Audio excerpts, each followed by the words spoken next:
Welcome back, Design Junkies, to Mechanical Engineering Made Simple. Today, we're undertaking a really critical deep dive into the very core of machine design.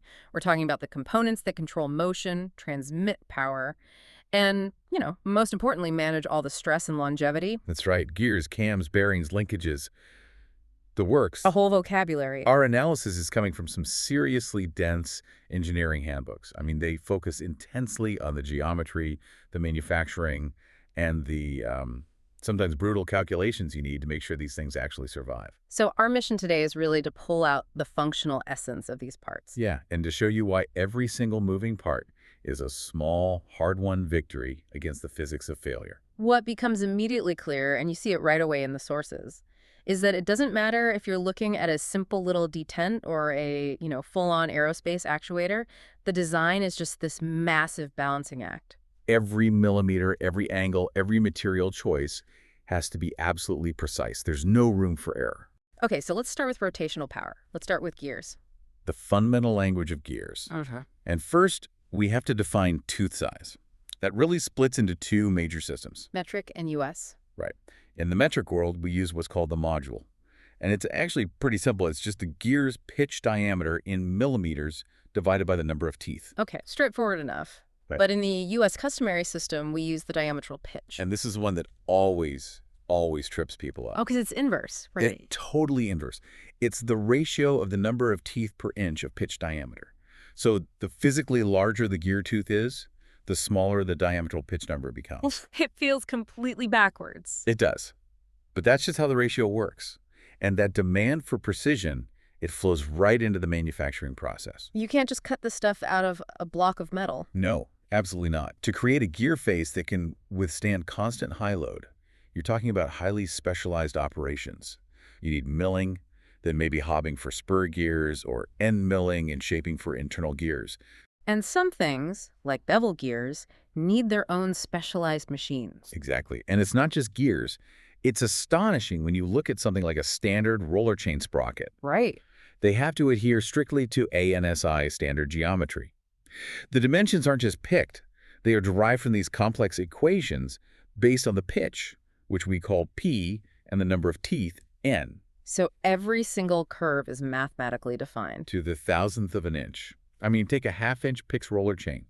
The source gives a minimum seating curve value of 0.317 inches. It's calculated down to that level because if that contact point is even slightly off, You just destroy the chain. you're destroying the chain and the sprocket. It's a rapid failure, which, leads us right into material selection. Because the material has to handle those forces. Precisely. For something low speed, light load, sure, you might get away with engineering plastics, acetyl, polycarbonate, things like that. But for any serious power transmission. You immediately jump to heat-treated ferrous and non-ferrous alloys. No question. And this is where it gets really interesting because this quality, both material and manufacturing, it's all quantified by the AGMA quality numbers. Yes. And this is where you get just a profound insight into the mechanical hierarchy of the world. AGMA numbers define exactly how accurate your gear manufacturing has to be. So give us an example. What's the range look like? Okay, think about a simple agricultural baling machine. It might be perfectly functional with quality numbers between, say, 5 and 7. Okay, so that's pretty loose tolerance. Very loose. Yeah. But then you jump into something sensitive, like electronic instrument control and guidance systems. That's a whole different ballgame. It is. Suddenly you need quality numbers from 10 all the way up to 14. The tolerance just tightens massively. And what's at the very top end? Well, if you are engineering something truly demanding, like a space navigation sextant and a star tracker, Wow. you need quality number 14 and up. The required accuracy for a mechanism pointing to a star is it's a different universe compared to one compacting hay. It shows that precision isn't just a cost factor. No, it's a mission-critical constraint. And that material choice also dictates how you can even machine the part. Machinability is hugely affected by heat treatment. I've heard that some of the high-carbon steels are just a nightmare to work with. They are. A 4150 grade steel is notoriously difficult to machine. You have to specify tempering for steels like 4140 just to make them manageable on the shop floor. And all of this is before the system is even running. Once it is, you have to deal with the operational forces. Right, which the designers have to anticipate. A simple spur gear will generate tangential and radial loads. Hmm. But systems like helical gears, or even more so, worm gearing, They introduce that third dimension of force. a massive axial load, Yep. thrust. And the calculation for the forces in a worm gear system is where things get really complex. You can't just use simple geometry. Not at all. Yeah. You have to factor in the coefficient of dynamic friction and the system's overall efficiency. And that complicates everything, especially selecting the right support bearings. Because that friction is what converts the rotational input into a crushing axial load that the bearings have to absorb day in and day out. Okay, calculating those continuous forces is hard enough, but what about controlling the timing and the specific path of a movement? That's even harder. It is. And that brings us to the systems that manage selective controlled movements, CAMs. Right, so cams are what convert that simple rotation into something much more complex. Exactly. They're defined as mechanical components that convert continuous rotary motion into a specific, predetermined translating or oscillating action using a follower. And the absolute dictator of which cam profile you choose? It's speed. It's always speed. So for low-speed movement.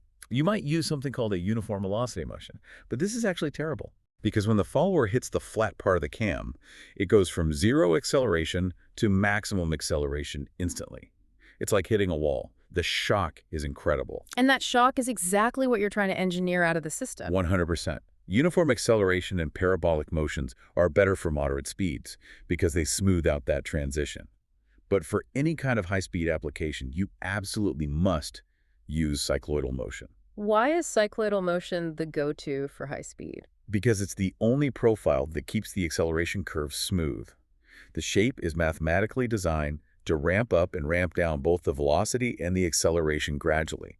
It prevents those massive g-forces from destroying the follower and, the mechanism itself. We see that design battle against shock loads everywhere in cam design. I was reading that the slope lines defining the rise and fall have to be terminated with a parabolic curve. Specifically to prevent shock loads.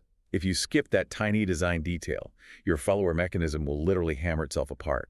It's amazing. Now, there are two main types of follower systems, right? Open track and closed track. Correct. You have open track cams, which require the follower to be held against the cam surface by a spring. Think of a standard engine valve train. Okay, so a spring is pushing it back. Exactly. But then you have closed track cams where the follower actually travels inside a groove. This gives you positive action. Meaning no spring is needed. No spring. This is critical in manufacturing machinery because if a spring breaks in an open track system, the whole machine fails immediately. Closed track cams eliminate that specific risk. But the challenge with the spring-based systems, the open track ones, is what happens at high speeds. You get spring floating, the spring just can't keep up with the cam profile, and the follower loses contact. It literally floats off the surface. How do you fix that? The fix is designing the spring with a natural frequency below the cyclic rate of operation. And often, the solution is to put multiple springs in parallel. That's exactly what you see in the complex valve springs of high-performance automotive engines. And then on the total opposite end of complexity, you've got the simplest cam of all. The eccentric cam, the most economical to make. It's often just a round disc that's offset from its center axis. You see those used for simple rise functions or actuating limit switches and timing devices? Yeah, but you can't run them at high speed. For ultra-high speed, we have to look at some really advanced systems like the desmodromic system. This is the system that was famously used by Mercedes-Benz racing engines back in the 50s. It actually used a second cam to physically force the follower back down. It completely eliminated the need for springs. So if you ever hear a high-revving 1950s Grand Prix engine, that really distinct mechanical clatter. That's the sound of springs being completely engineered out of existence. It's the noise of pure positive mechanical action. Amazing. Now, when you're designing these cam profiles, there are other constraints too, right? You have to look at the contact interface. Oh, absolutely. The geometry is critical. You have to make sure the roller radius is smaller than the minimum radius of curvature along the cam profile. Otherwise, you'd actually cut into the cam itself when you're manufacturing it. You'd undercut it. And you also have to calculate the contact stress, which we call S sub S. For a material like SAE 4340 steel, heat treated to Rockwell C50, the max allowable compressive stress is 220,000 psi. 220,000 pounds per square inch. Yep. And if your calculation exceeds that stress limit, you have designed a fatigue failure point. It's guaranteed to break. Okay, let's shift from cams to linkages, the building blocks of movement. We all remember the 6 basic simple machines, but we're focusing on mechanisms that translate motion in really ingenious ways. And maybe the most dramatic is the toggle joint linkage. This thing is just incredible. It's a mechanism designed specifically to multiply force massively. As the linkage angle approaches 90 degrees, the mechanical advantage and the velocity ratio both approach infinity. That's a trick of geometry. It is. The classic examples are the bolt lock action of the Luger pistol or, giant rock crushing machinery. Both use the toggle to generate thousands of pounds of crushing force with a relatively small input. Then you have the 4-bar linkage, which is just everywhere. Absolutely ubiquitous. Yeah. Just 4 links connected by 4 pivots. You see it in everything from car suspensions to construction equipment. But it looks so deceptively simple. It does, but mathematically, its action is extremely complicated. Before the 1950s, figuring out the precise motion for all points was often just trial and error. You'd build a prototype and see what it did. It wasn't until the mathematician Freudenstein developed his geometric relationship that designers had a really robust mathematical tool. That's right. But even then, the sheer difficulty means that mathematical solutions are often approximations at best. Which is why, even today, high-speed motion analysis is so critical. You have to actually film the prototype. Exactly. You watch the complex actions happening at 12,000 frames per second just to confirm the mechanism is performing the way you thought it would. And this analysis has its own defined vocabulary. You see these letters, R, P, and S. It's a kinematic vocabulary. R is for a revolute joint, which is just simple rotation. P stands for a prism joint, which allows sliding. And S is the sphere joint, your classic ball joint. And these designations let engineers define these incredibly complex three-dimensional mechanisms. They do. But then there are some linkages, like the RSSR linkage, that just defy the standard rules of kinematics. The Maverick space mechanisms. That's what they're called, because they achieve this complex non-standard motion that you just can't analyze using basic planar geometry. They're a class of their own. All right, so all of these moving, complicated parts, the gears, the cams, the linkages, they all have to be supported. Which brings us to part 3, bearings and the science of precision fits. Let's start with the simplest type, the plain bearing, often sintered bronze. And their selection comes down to one critical calculation. The PV calculation, the pressure velocity factor. P is the pressure on the projected area, and V is the surface velocity. And designers have to balance these. And this balances everything. You can't just max out all the values. No, you can't use the maximum for all 3 simultaneously. If you run your machine at a super high velocity, you have to lower the load. If you don't, the bearing material will simply melt or disintegrate from the frictional heat. It's a hard limit. A very hard limit. For example, lead-based Babbitt has a maximum PV of 35,000. But PTFE fabric, a more advanced synthetic material, only has a limit of 25,000. These material limitations directly constrain how fast and how heavy your machinery can possibly be. Then we move up to rolling element bearings, your ball, roller, tapered, and cylindrical types. Here, we're relying on authoritative bodies like the Anti-Friction Bearing Manufacturers Association, the AFBMA, for standards on load ratings and fatigue life. And this is where the cost of miscalculation just becomes brutally clear. It does. There are 2 critical approximate rules for bearing life that every single engineer has to know. The first one is this. Doubling the bearing load reduces bearing life to 1/10.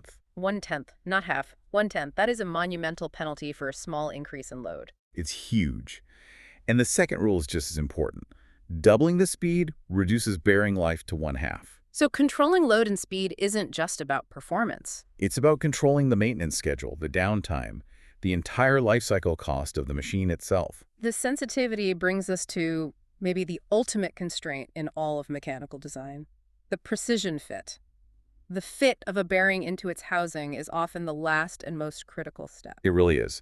The U.S. customary classes of fit range from RC1, which are close sliding fits just for accurate location, All the way up to FN5. which are the heavy force fits, used for parts that are designed to be highly stressed and never ever move again. Let's use an example, an RC3 precision running fit on a 1.5-inch nominal shaft. The tolerance window required is just incredibly narrow. The shaft and the hole have to be machined to clearances that are often less than 0.002 of an inch across the entire diameter. That's tighter than a human hair. Tighter than a human hair, across the whole part. If you miss that tolerance by even a fraction, the shaft will either seize up from heat expansion or it will vibrate itself to pieces. immediate fatigue failure. And for the tightest connections, the interference or force fits, you have to calculate the stresses. You have to. Designers must treat the parts as thick-walled cylinders to calculate the internal stresses. This determines how much torque can be transmitted and the axial force you need to physically press them together. And the stress analysis is absolutely critical here. Because the maximum tangential and radial stresses happen right in the contact surfaces. Designers have to use stress concentration factors, maybe 1.5 to 2.0, especially for thick hubs pressed onto a shaft. If you neglect those factors, You risk a sudden brittle fracture yeah, or a catastrophic fatigue failure somewhere down the line. absolutely. So our deep dive today has moved us all the way from the generalized motion of gears through the controlled linear action of cams and linkages, and finally into the critical support systems defined by bearings, these hyper-precise fits. The complexity forces designers to master combined disciplines. You can't just be a mechanical engineer anymore. You can't. You have to understand mechanical, electrical, and electronic systems. And that really is the ultimate insight. When you look at modern electromechanical products, whether it's an industrial switch assembly or a high-precision titanium camera shutter, it demands that engineers become general practitioners. Yeah, you have to grasp all three disciplines rather than sticking to a narrow specialty. Precision in one area requires mastery in all the others. And this complexity brings us right back to the limitations of pure analysis. We discussed how incredibly difficult it is to mathematically solve the precise motion of something like a 4-bar linkage. And that difficulty often forces modern engineers to rely on computer-aided design and critically physical dynamic analysis. So here's the final thought. When you look at any complex machine operating smoothly today, an engine, a robotic arm, a printing press, anything, ask yourself this. Are the specific movements you are watching the result of elegant mathematics that perfectly modeled the entire system from the start? Or were they finely tuned by watching a prototype's slow-motion video captured at 12,000 frames per second, with engineers correcting the geometry based on observed physical reality?